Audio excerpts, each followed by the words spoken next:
I found what caused my arm pump. For those of you that are new to the channel, my name is Andrew Hammer, and I've helped hundreds of riders and racers from around the world get race fit and race ready. So back in 2000, I think it was 2008, I was racing the Motocross Nationals at Maffra, which is over east. Can't remember which state it's in. I'm sure you guys could educate me on that. So being based over here in WA in Perth, made the trip over there, which is, 3 days of driving in the car with the trailer room, which is a reasonable amount of driving. Now, going into this race, so this is for the Junior Nationals, okay? I always had goals or specific things that I'd work towards. And obviously one of the main goals, being in juniors at that time, was you wanted to qualify and be in the finals. And so for a lot of these races at that time, you'd have 2 or 3 grids of races. So I remember like when I was racing on 65s, we'd have 3 grids, be 120 65 riders. So at that time in the class I was riding, I think that's probably about 2 grids.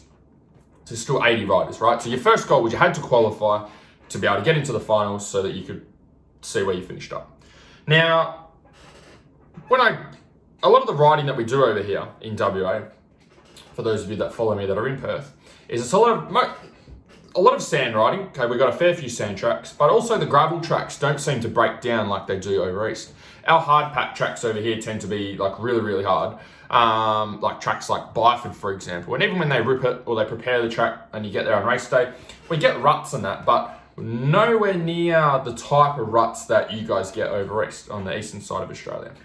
So over here, like we get little ruts, but if you stuff up, it's not a big a deal. You run out of the rut and that's fine. Or, you have a little rut and then it's only lasts for a short period of time and then you're onto a straight or onto somewhere else.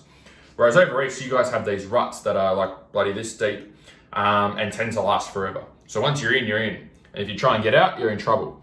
And if you're not confident in those ruts, you're gonna find it very hard to get around the track. And that's what happened for me at Maffra. So a lot of our riding here is based on shallow ruts. Okay, they're not deep ruts, they're not long ruts, and then sand tracks. And for me, my home track was at Wanneroo for a long period of time, which is a sand track.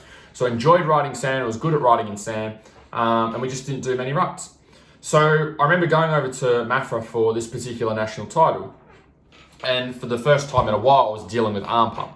And so at this national, I was riding 2 classes. I was riding 125 and 250F. And so I remember after the first couple of days, I was like, my arms were just getting rock hard, okay? In here was just like this. And so because I was riding 2 classes, I was doing twice as much riding or twice as much racing as what I normally do. So that's probably part of the problem, is I just wasn't used to it. But I'd never had arm pump like this before. And so I was getting to the point where my arms were so, like, when you've done a really hard leg workout, for example, and your legs get sore, right? And your legs are sore the next day. That's what was happening with my forearms. I was rocking up to the next day racing and my forearms were just so sore and so tight and so fatigued before I'd even started racing. So I was like trying to rub them out, trying to massage them, had a whole heap of deep heat on them so that they would feel better and so that I could try and ride. And so ultimately, the long story short is the arm pump didn't disappear for the race weekend. It just ruined a lot of my riding and racing. I was just trying to hang on. And so when I started coaching, okay, so that was while I was racing. And then when I started coaching, I was looking at arm pumps. So this is back in like 2014, 2015, right? When I first started, I was like, now that I know what I know through strength and conditioning and training, because at that point I've been doing it for 5 or 6 years, I was like, what actually causes arm pump? Because some tracks I'd get arm pump, like at Maffra at the Nationals, but then I could go ride on a deep sand track and not have any issues with arm pump at all. And so I was like, well, what would actually cause this? Now that I know what I know about the body and how to train and how to move, what actually causes arm pump? And why is it this mystical thing that seems to come up with riders where no one's got like a concrete answer and everyone's got their own, method or theory of trying to fix it and how it happens and how it works. You can get arm pump surgery, you can take magnesium, you can do special stretches, you can roll a brick up on a string, you can take special supplements, you can go on arm pump diets, you can do special arm pump stretches, you can get the forearm strong device, you can get that other Powerball thing with the zip cable that strengthens up your wrist. You can do wrist curls at the gym. Like why for one particular problem? Why is there's no clear-cut solution to what's actually happening? So that led me on my journey to dig in a little bit more and find out what's actually going on and what's causing the problem in the first place. And so these are the things that I discovered. First of all, arm pump is not specific to riding and racing. Okay, getting a pump in a specific muscle group is not some special thing that only happens on motorbikes. Bodybuilders have been doing it for ages. In fact, bodybuilders want to get the pump. Okay, it's the opposite of what we're trying not to get it. The opposite is the bodybuilders are trying to get it. So how do bodybuilders get a pump with their riding? What they do is they will exercise a specific muscle until it doesn't want to go anymore, until it can't go anymore because it's so fatigued, and then keep going. And so what happens is a rush of blood will be rushed to that specific area when it's under a high level of load for a long period of time. And so what happens is the muscle starts to swell up and get a little bit bigger, but it also, because it becomes bigger, it becomes stiffer, okay? It doesn't move as well. You're not gonna be as strong, okay? Your range of motion is not gonna be as easy. So if I do a whole heap of bicep curls, the ones at the start are gonna be easy. The ones at the end are gonna be like, like this, even though it's the same weight. And that's what creates that pump.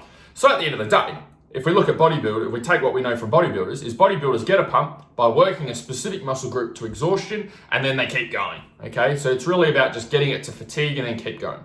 So it would be fair to say if bodybuilders can replicate that pump in any area of their body, the reason we get a pump in our forearms is because these forearm muscles are being overused, are being used past the point of what they're designed for, okay, or the strength that they have. So we're using them up until a point until they get so fatigued, and then we're continuing to push them again, and that's what gives us that pumped up feeling where we lose our grip strength, we can't hold on well, and we start to have problems riding.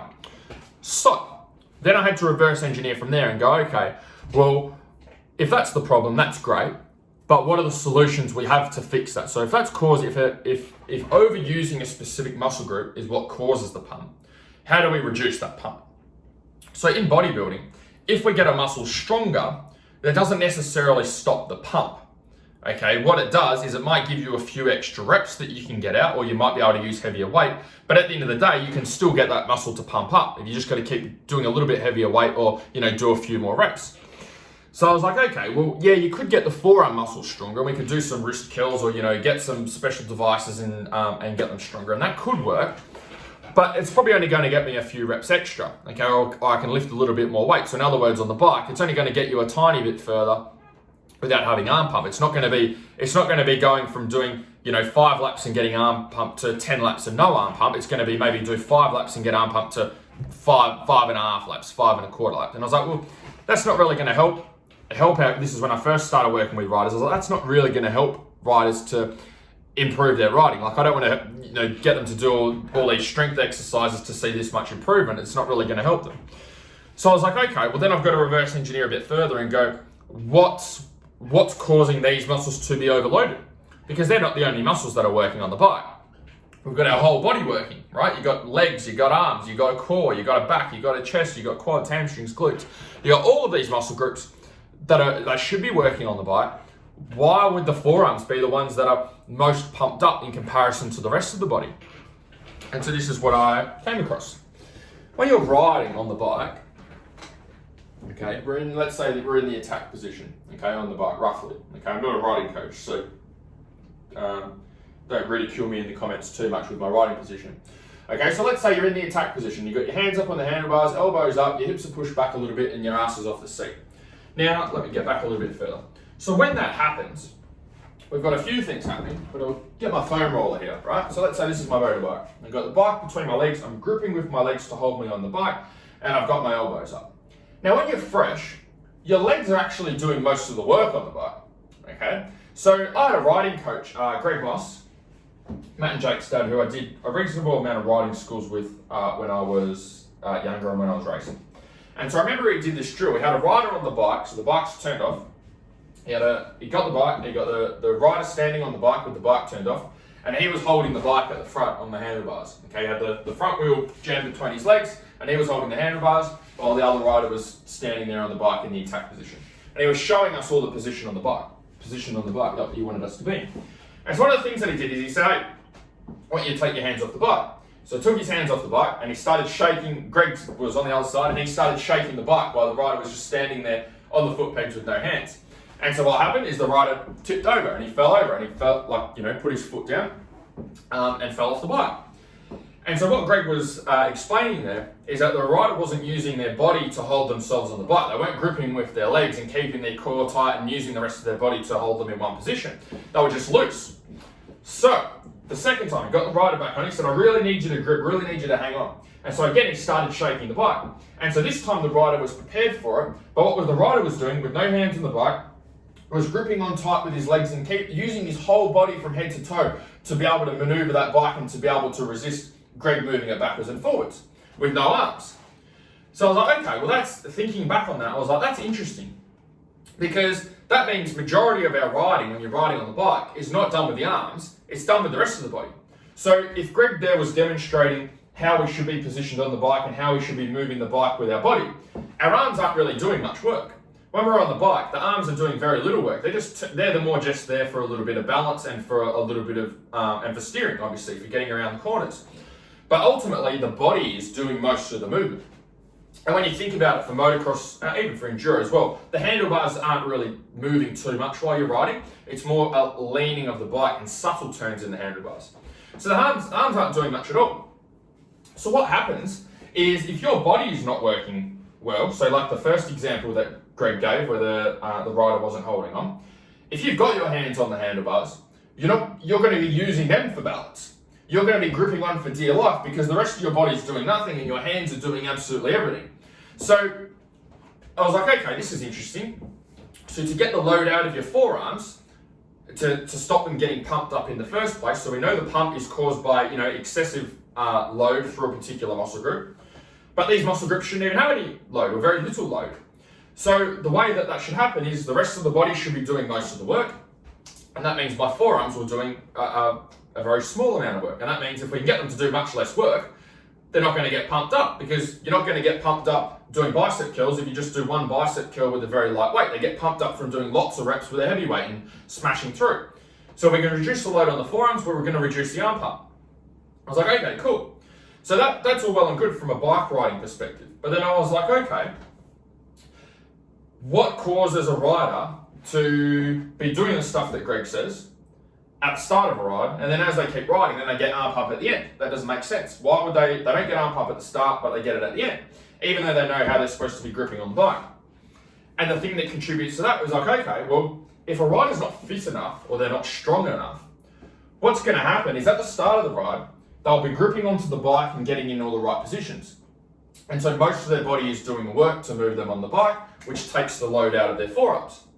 As they keep riding, and their whole body gets fatigued, either through cardio or through not being strong enough or through not eating well and fatiguing, any of those areas, then what's going to happen is they are going to use their body less to hold them on the bike.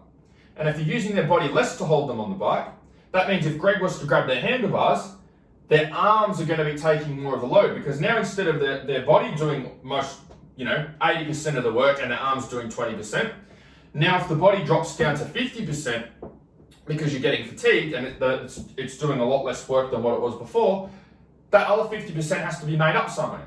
So instead of the arms being loaded up with 20% effort, now they're going to be loaded up with 50% effort, okay? And the more and more fatigued your body gets, the more percentage or more load that is sent up to your arms and forearms to hold you on the bike to try and create balance. So not only are you slower on the bike because you're not positioning yourself on the bike correctly like Greg taught me, but also you're going to cause yourself more arm pump because you're gripping on tighter. So it's a combination of technique and making sure you're riding well and using your body, but it's also a combination of making sure that you've got endurance, the strength, the stamina, the cardio there to hold that position all the way through a ride and all the way through a race. So in terms of my story from Maffra, the thing that was happening for me when I was racing is I was out on the bike riding, and the reason that I was getting arm pump when I wouldn't normally get it is because I wasn't comfortable on the bike. I wasn't comfortable in the ruts. I wasn't comfortable with the conditions. I wasn't comfortable with how the bike was responding. And so because I wasn't comfortable with those things, yes, my body was probably gripping onto the bike, but the problem is my arms weren't relaxed on the bike. Okay, and the reason my arms weren't relaxed is because I was holding on for dear life, because I was riding in conditions that I wasn't used to. That's why I could go and ride on sand all day, every day, and have no issues with arm pump at all, because I'd be very relaxed on the handlebars. So another contributor to arm pump is being uncomfortable on the bike, which means you over grip and you hold on a lot tighter. So I'll break it down into 5 areas very quickly. If your strength is, if you're not strong enough, if your cardio is shit, if your nutrition's shit on race day, and they cause fatigue on the bike, then what you're going to find is that you can't hold those positions I just talked about, and that will overload your arms. The next thing that can cause arm pump is mobility, okay? If you've had previous wrist injuries or broken arms, and you've got a lot of restriction and tight muscles are weak muscles. So what you're going to find is they're going to get overloaded a lot quicker and a lot easier. Generally, you'll have one arm which has a lot more arm pump than the other, if this is the case. And then the next area, like I was just talking about, is comfort on the bike. If you're riding at a track that you're uncomfortable with, riding in conditions that you're uncomfortable with, riding on a bike that you're uncomfortable on, that's not set up for you properly, then what's going to happen is automatically, as a normal response from any human, is you're going to ride tight. You're going to stiffen up on the bike and you're not going to be relaxed. So how do you overcome that? You've got to fix the problem. Do you need to set up your bike properly? Do you need to work on your riding technique? Do you need to get better at riding in certain conditions? So like for me, I probably needed to do some more time working in ruts and get comfortable with them so I wasn't hanging on for dear life. So hopefully this clears up the arm pump debate for a lot of you, and hopefully saves you a little bit of money as well with a whole heap of gimmicky devices. If you'd like some help with this stuff, you're not sure which area you need to work on, or you'd like some help with reducing the fatigue component, I'm not going to be able to help you with bike setup. I'm not going to be able to help you with riding the bike, but I can definitely help with reducing the fatigue so you can hold that position I was talking about at the start that Greg taught me. Then you can apply to work with me through my Faster Laps program. I'll put the link either up here or down here. Ask you a few questions about what you're working towards, and then we'll go from there. Otherwise, hopefully you enjoyed this video. I'll chat to you guys soon. See ya.